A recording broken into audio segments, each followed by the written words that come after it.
129 बस्तियों के 40,000 भवनों पर नगर निगम अब टैक्स लगाने की तैयारी में है। बता दें कि राजधानी देहरादून की बस्तियों पर हाउस टैक्स लगने से नगर निगम की सालाना इनकम करीब 4 करोड़ रुपए बढ़ जाएगी। आपको बता दें कि नगर निगम क्षेत्र की बस्तियों से 2017 में एक साल तक हाउस टैक्स लिया गया था, लेकिन वर्ष 2018 में हाई कोर्ट ने इन बस्तियों को अतिक्रमण मानकर हटाने का आदेश जारी किए थे, जिससे करीब 40,000 घरों पर ध्वस्तीकरण की तलवार लटक गई थी।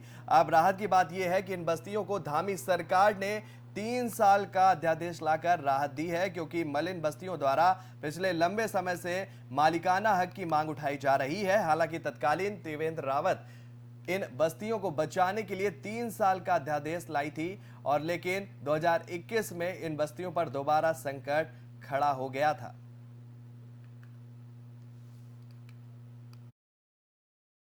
पहले उनसे लेते थे और बीच में जो है जब नया सॉफ्टवेयर बनना शासन ने शुरू करा तो उसमें बीच में थोड़ा सा वो टैक्स लेना बंद हो गया। अब हमने कल बोर्ड में इसको जो है प्रस्ताव रख के ये कहा है कि मलिन बस्तियों के जितने हमारी अप्रूव्ड मलिन बस्तियाँ हैं उन सबसे टैक्स लिया जाए। जब पहले हम उनसे टैक्स लेते थे तो लगभग 8 करोड़ के लगभग जो है नगर निगम को जो है हाउस टैक्स आता था। तो उससे नगर निगम का भी नुकसान हो रहा है और जो हमारे मलिन बस्ती में रहने वाले लोग हैं वो भी टैक्स देना चाहते हैं। बार बार जो है उनकी तरफ से जो है अनुरोध आता है कि हमारे से टैक्स लिया जाए। तो कल हमने बोर्ड में इसको ला के और सर्वसम्मति से पास किया है कि जो टैक्स है, चाहे इसको कैंप लगा के चाहे जो भी व्यवस्था हो उस पर टैक्स हम लेंगे। पहले उनसे लेते। चंपावत जनपद के टनकपुर शारदा खनन क्षेत्र में खनन शुरू करने को लेकर आज टनकपुर एसडीएम सुंदर सिंह ने तहसील सभागार में शारदा खनन व्यापारियों एवं स्टोन क्रेशर मालिकों के साथ खनन को लेकर मीटिंग की। खनन व्यापारियों और स्टोन क्रेशर मालिकों के बीच आरबीएम की कीमतों को तय करने का मसला फंसा हुआ था, जिसे आज एसडीएम टनकपुर के द्वारा सभी संबंधित विभागों के अधिकारियों की उपस्थिति में दोनों पक्षों में समझौता कराकर समाप्त कर दिया गया। आपसी सहमति से आरबीएम का मूल्य 58 रुपए तय कर दिया गया है। एसडीएम टनकपुर सुंदर सिंह ने मीडिया को जानकारी देते हुए बताया कि शारदा खनन से जुड़े व्यापारियों एवं स्टोन क्रेशर मालिकों के बीच कीमतों को लेकर जो विवाद हुआ था उसे आज सुलझा लिया गया है। आपसी सहमति से 58 रुपए मूल्य तय किया गया है। साथ ही हर 15 दिन में मूल्यों का रिव्यू भी किया जाएगा। यह अनाज तय हो गया है और इसी के साथ अब माना जा रहा है कि आने वाले सोमवार से टनकपुर शारदा खनन क्षेत्र से खनन शुरू हो सकेगा। आरबीएम का तय है और इसमें 15 दिन में कार्रवाई दिवस जो होगा उसके बाद हमारी एक छोटी बैठक होगी, जो भी निर्णय लिया जाएगा, जो भी होगा वो चीज़ तय उस मीटिंग में होना है।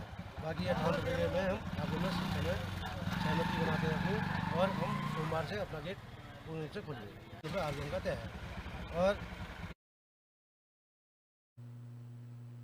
और बढ़ते हैं अगली खबर की तरफ। मंगोल कोतवाली क्षेत्र के अस्पताल में इलाज के दौरान प्रसूता की मौत हो गई, जिसके बाद परिजनों ने लापरवाही का आरोप अस्पताल प्रशासन पर लगा दिया। मृतक महिला के पति ने लापरवाही का आरोप लगाते हुए चिकित्सकों को उनकी पत्नी की मौत का जिम्मेदार भी ठहराया है। पीड़ित की ओर से मामले की सूचना पुलिस को दे दी गई है। वहीं सिविल अस्पताल में चिकित्सकों के पैनल ने महिला के शव का पोस्टमार्टम भी किया। फिलहाल पुलिस मामले की जांच कर रही है।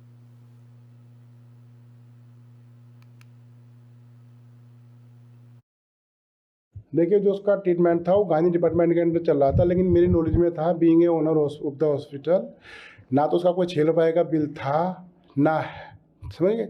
उसने अब तक 80 या 85 हज़ार रुपये हॉस्पिटल के जमा किए थे। बिल उसका मेडिकल का सब कुछ मिला के ऐसा 3, साढ़े 3, 4 के आसपास था। कुछ भी देख नहीं गया। वो हर बार स्वाइप मशीन करता था, देख लीजिए आप, और हर बार फेल होता था। वो हमारा 4 दिन से इस तरीके से। फिर भी मैंने कहा कि भाई पेशेंट इज प्रायोरिटी। हमने उनका ट्रीटमेंट नहीं रोका और अल्टीमेटली हमारे सारे प्रयास कल फेल हो गए। वो बेचारी, भगवान को, हमें भी इस चीज़ का बड़ा दुख है। ना तो हमने और ना वो हॉस्पिटल का कोई बिल दे के गए। ये आपके सामने है। वो कह रहा है कि बिल नहीं दिया। मैंने कहा भाई जब तुमने पैसे नहीं दिए तो काहे का बिल?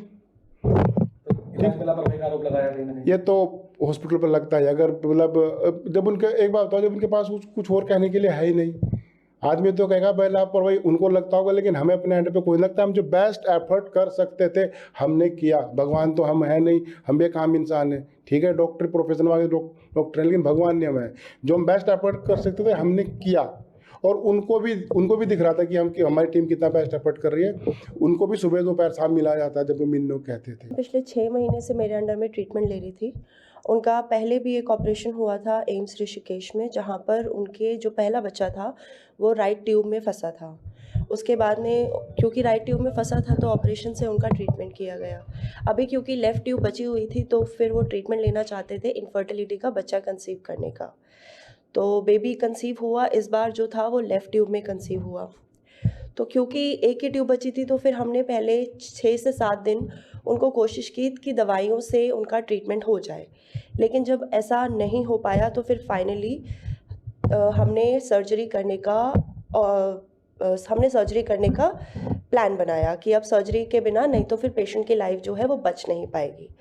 क्योंकि पहला ऑपरेशन हुआ था तो जो हम जब ऑपरेशन कर रहे थे तो ये रिस्क होते हैं, जैसे कि किसी भी सर्जरी में जिसमें पेट से चीरा लगाकर ऑपरेशन किया जाता है उसमें ये आम रिस्क होते हैं, चाहे सर्जरी पहली हो, दूसरी हो या तीसरी हो, कि पेशाब की थैली, नली और आंतों में या फिर अंदर किसी मेजर वेसल में चोट आ सकती है।